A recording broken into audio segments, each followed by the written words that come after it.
Hello everybody and welcome back to the Border Corner, and this is part 9.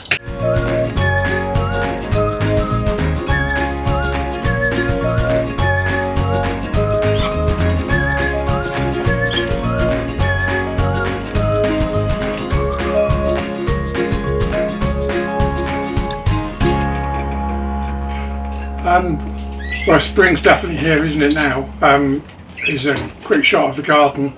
We've got daffodils out in flower, we've got camellias in flower, tulips, some tulips out, some not far behind. It's really starting to feel good outside now, and I think that that's probably enhancing what's going on with the birds in the shed as well. So despite having lights on and trying to bring the birds on that little bit earlier, so that we're done a little bit earlier so that Elliot doesn't have to look after the birds with chicks in the nest and so on. So despite all of that, we still haven't got any chicks, but we'll keep on trying. So on today's episode, we'll have a quick recap of what's happened over the last week and what I've done. I want to just mention about the head tilting. I asked a question last week about cocks and head tilting. I've got some people that have given me some answers on that. I've also got more clear eggs, and somebody's asked me about clear eggs, so I'm going to touch on that as well. And I've got a little bit of a competition, so I'll talk about that right at the end. So stay watching until the end, and then you'll find out about the little competition that I'm going to run.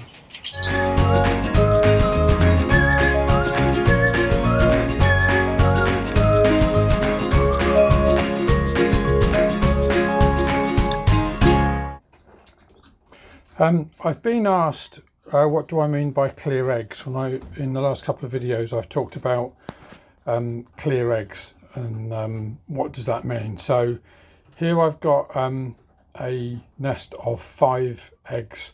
These were actually from this pair 22. He's just had a bath, so he's looking a little bit ropey. That's him, and that's the hen. Their eggs were set on the 5th of April.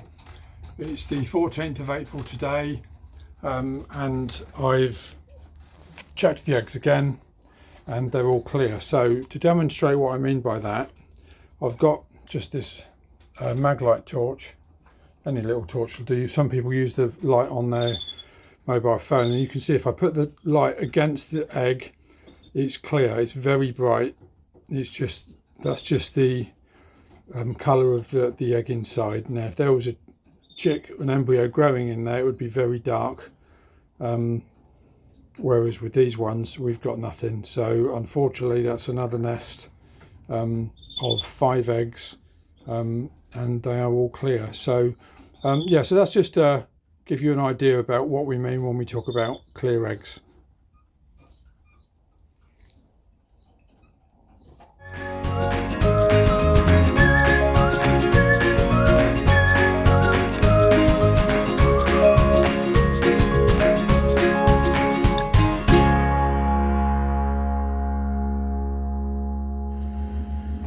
One of the questions that I asked last week was about the behaviour of cockbirds after they'd mated a hen. In particular, I'd seen several cockbirds tread the hen, and then immediately after treading they'd squat on the floor, pull their head right back and point their beak to the sky, kind of stargazing. And I'd not seen this behaviour before. It's not something that I'd seen with my birds last year, and not all of the birds done it this year. Not all of the cocks have been doing it. Now, this pair in particular, I've seen him tread her on a number of occasions. She's actually now laid 2 nests of 5 eggs, and they've all been clear. And I just assumed that was her not being in breeding condition. But the cockbird, when he actually mated the hen, he didn't tread her. He didn't squat and stargaze. He mated her. His tail went below hers, as if, what I assumed was a successful mating, but he didn't actually do the stargazing thing. Now, several fanciers have got in touch with me and said that the stargazing behaviour that I've witnessed is actually a successful copulation. Whereas if a cock just treads the hen and gets off, it means that he hasn't successfully mated her. So that might explain why I've had a number of clear eggs. Now this pair she's built a nest again. This will be our third nest already, and it's only the 20th of April. So she's really good at all that side of things, but it's just not working out, and I'm wondering whether it's him and that he's not mating her properly. So they've got another nest. We'll give them another go, but after this time, if they're all blank again this time with whatever happens, then I think I'll certainly retire him, and I may retire her for this year as well, because that might be too much for her. Last week we had a little look at this hen. She was sitting on a nest of 5, and I was fairly hopeful that they were going to be full. Unfortunately, they weren't. They were all clear. Another nest of clear eggs.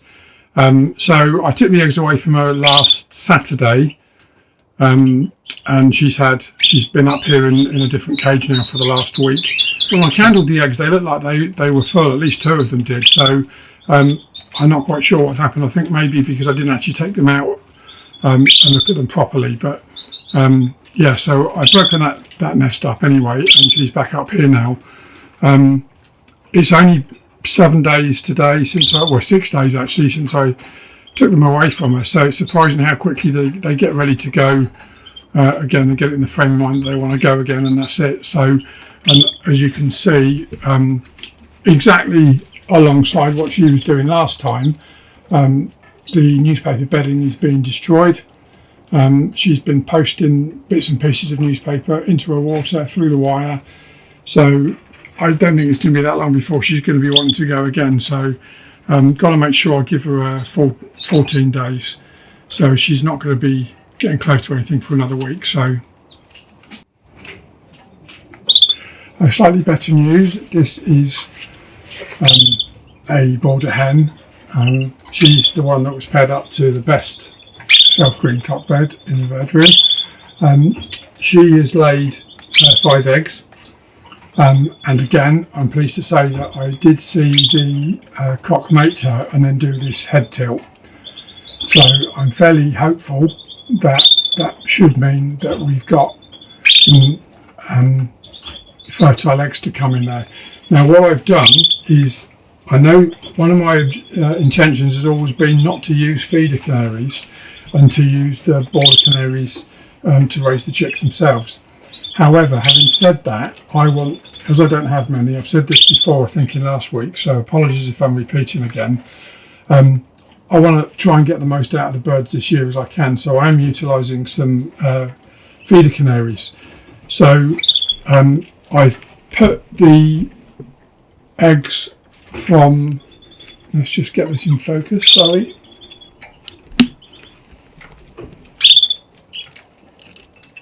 There we go. So I've put the eggs from the 5 eggs from that border canary under this fife. And what I did is I took her eggs out and I put them under the border canary. Now the reason for doing that rather than just throwing them away, the border hen has got to sit for at least 7 to 10 days anyway. So I might as well see how good she is at sitting, whether she is quite a reliable sitter. So I'm going to give her those 10 or so days on her own eggs. On the fife's eggs, and then I'll let this little fife do the best job that she can with the border hen's eggs. Now I'm not sure whether she'll be able to raise 5 youngsters or not. We'll have to see about that. So I might end up having to do a little bit more fostering. So we'll see how we go. I mean, obviously all those 5 eggs might not be full anyway, so there might only be 1, there might be 2, so we'll see. So that's my first attempt at using feeders, and we'll see how we get on. My attempts to run one cock bird over multiple hens has been a bit of a failure so far.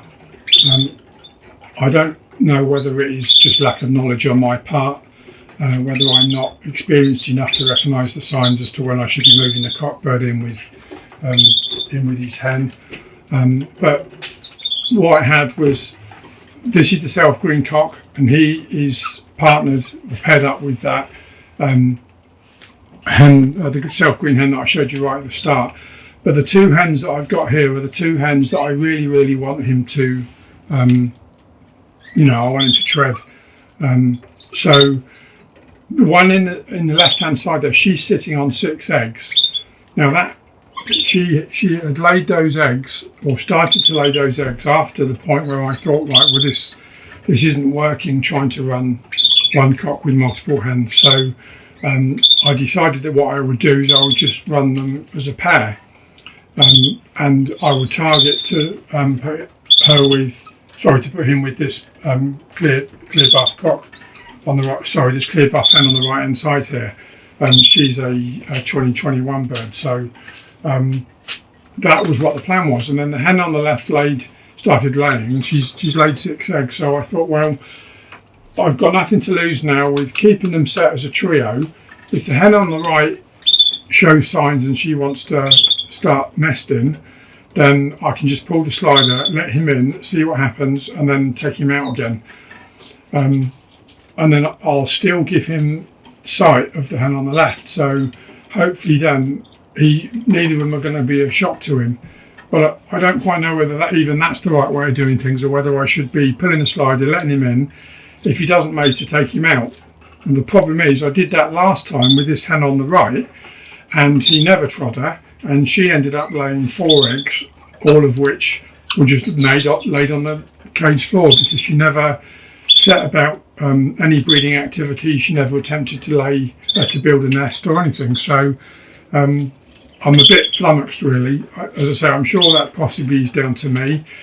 The other thing is, maybe the hen on the right here, maybe it's because she is a unflighted bird. So let's see if I can get her in focus.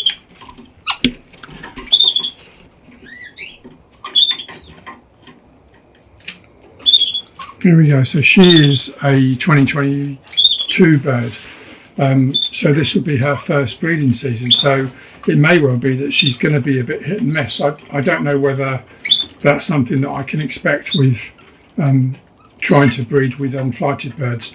I know a lot of breeders recommend that you pair flighted to unflighted, and maybe that's the reason. Maybe if you pair flighted to unflighted, the cock's experience will help the hen get to nest at the right time, and we hopefully end up with full eggs. But we'll see. We'll keep our fingers crossed. There it is. I keep saying it. I apologise. Do you know, when I started out today, I was determined that I was not going to say, let's keep our fingers crossed. And I don't know how many times I've said it already, so I apologise for that. Anyway, so that's the other pair that are currently sitting.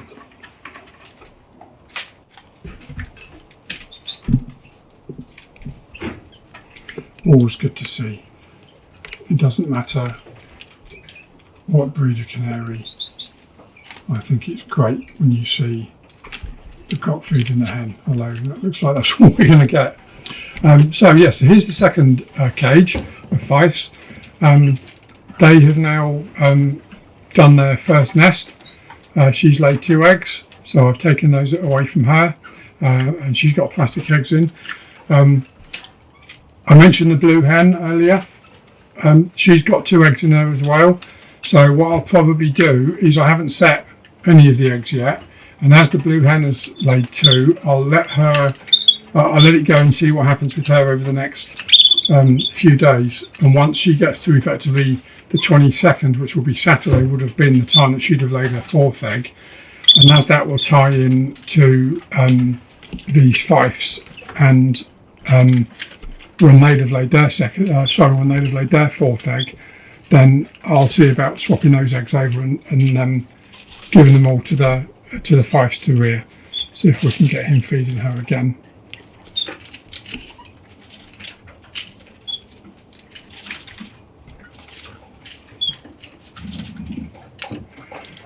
sure, just as I get it in focus.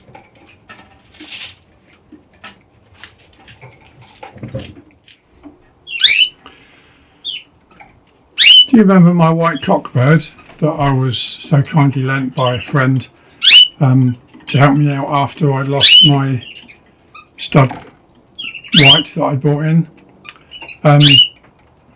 She's definitely a hen.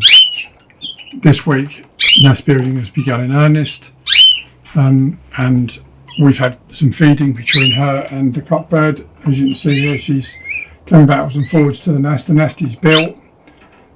She's coming backwards and forwards to the nest, having a look, building it continually, and this is the cockbird that's in with her, and he's been feeding her. So, with any luck, he might tread her soon. I just wanted to pick up something this week on identifying cocks and hens. This young bird that we're looking at here, you'll probably remember, because I've talked about him on a number of occasions quite fondly, as being a buff cockbird who I'm waiting to get into breeding condition so that I can pair him up with a yellow hen that I've got. I'm now not at all convinced that he is in fact a cockbird. I entered him in several shows last year as a cockbird, and he's done very well, and he's won in some of those shows, but some of the way he's behaving, he's picking up bits of jute, he's not chewing it. I keep saying the bird isn't chewing it like the hens normally do, but he's still playing with it, and he's the only cock that I've got in the bird room now that is showing absolutely zero signs of being a cock. So there's no singing, there's no standing up and performing in front of a hen. I did have the yellow hen that he was going to be paired with in the cage with him, because I had the divider keeping them apart for a week, and then I thought, well, I'll just pull it and see what happens, which I did, and nothing happened. He didn't display to her or anything. So now I don't know whether I'm wrong. It may be just still because she is very immature, or it could be, as I say, that in fact this bird isn't a cockbird, and he is in fact a hen. So one of the things I was worried about when I first took up the birds and thinking about showing was about putting the birds in the wrong class in shows.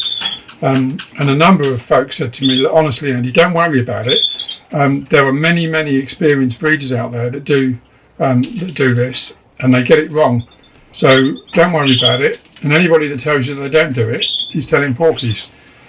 So anyway, so this is potentially another buff hen that I've got for the room. So we'll there are yellow cockbirds in the room which I've shown you. So we'll see if she does prove to be a hen. Then I've got a couple of birds that I can pair him up to. Pair her up to. So I'll keep you informed on what goes on with. So for a bit of fun, I don't know whether you're going to be able to tell this or not on video, but for a bit of fun, what do you think? Have we got a variegated buff hen, or is it a not yet matured variegated buff cock? Let me know in the comment section below what you think.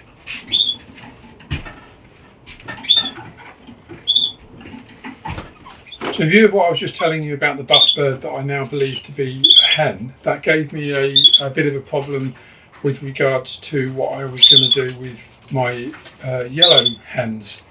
And on the left here there's a 2021 yellow variegated hen, and then on the right hand side is a 2022 yellow self-green hen. And in the middle is a buff cock.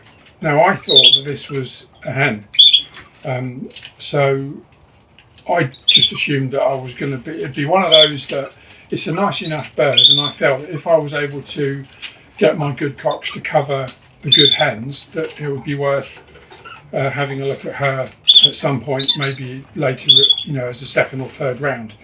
However, she has now started singing as well, so I'm not doing very well with my identification of my birds really. So I need to get I need to get a little bit better at that. So the bird that you're looking at straight down the middle is a, I think you'd call her a 3 parts dark buff cock bird. I've double checked with a couple of friends this week just to make sure that I'm not going mad and that it is a buff, and I've had that confirmed. So what I'm doing here, in view of the fact I've only got one buff cock bird, I'm trying a trio. So one of the bits of advice I was given with a trio was to let the cock see or go in with a hen for half a day, and then the other half a day let him see or go in with another hen, and then just keep doing that continually. And one of the hens should hopefully move into breeding condition sooner rather than later, and will call to be mated by the cockbird. The bird on the right, the 2023 bird, has made an attempt at a nest. I don't quite know what she wants. She won't nest in the ring. Another bird that I've got that won't nest up on the supporting ring. She's tried all around the bottom of the cage, so I've put the terracotta pan in. As you can see, there is some nesting material that has gone in, so it's rudimentary at best, but it's a start. She's a young bird, so we'll just obviously see what happens with her. And then this is more of a close-up. Now you have seen her before, this hen. We have looked at her before on previous videos, but in this context she's now in this triple breeder with the buff cock bird, and hopefully we'll get something out of these three.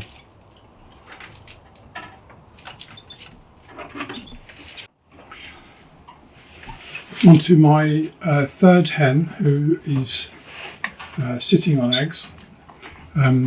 This is Buff, the buff hen. She was paired up with a clear yellow cock. She's got 4 eggs, and I've candled them twice, and there are 2 in there that are looking like they're dark, so I'm hoping that I've got it right this time, and that there's at least 2 in her nest. So we'll see how we go with her.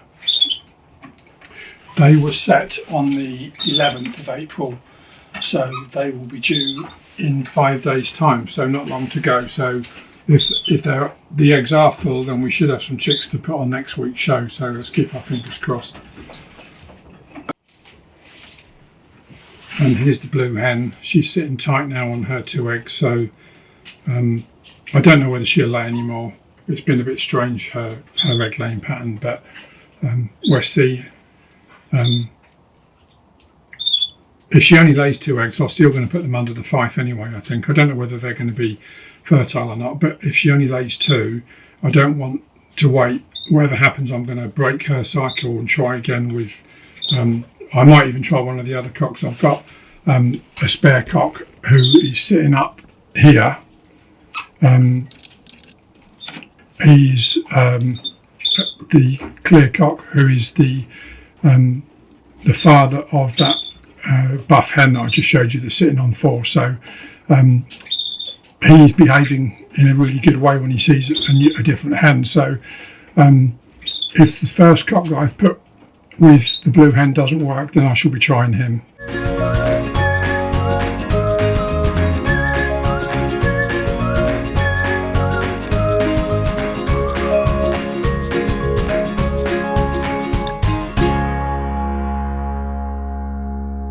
I started doing the YouTube channel on the 22nd of January, I think it was, and I've so far done about 9 or 10. This is part 9 of the Border Corner. I've done a couple of other little episodes as well, and I've done a few shorts. So I think I've done 22 videos in total on the channel, and I've got 363 subscribers when I checked just a few minutes ago. So I thought it'd be fun if we had a little competition, and when I get to 500 subscribers I award a prize. So all I want to do is get to 500. If we can get to 500 by the end of April, that would be fantastic. So anyway, that's the prize. It's going to be a gift voucher, Now we get to 500. It's only going to be available to the UK and Ireland, unfortunately. I don't think we can go any further than that. So you need to subscribe to the channel. I will pick a winner from, or randomly pick a winner from my subscriber list, and then they'll be notified on next week's show. Well, I say next week's show, that's assuming we get to 500 by next week. They'll be notified as soon as we get to 500. Now, some people may have privacy settings set on their YouTube account.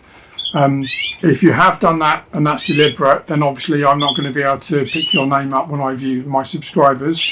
If you have done that by accident or by default, I'll just do a quick capture that I'll use to show you how you can turn the subscriber settings off, so that whichever channel you subscribe to becomes public. So here's a quick snip of how to do that now.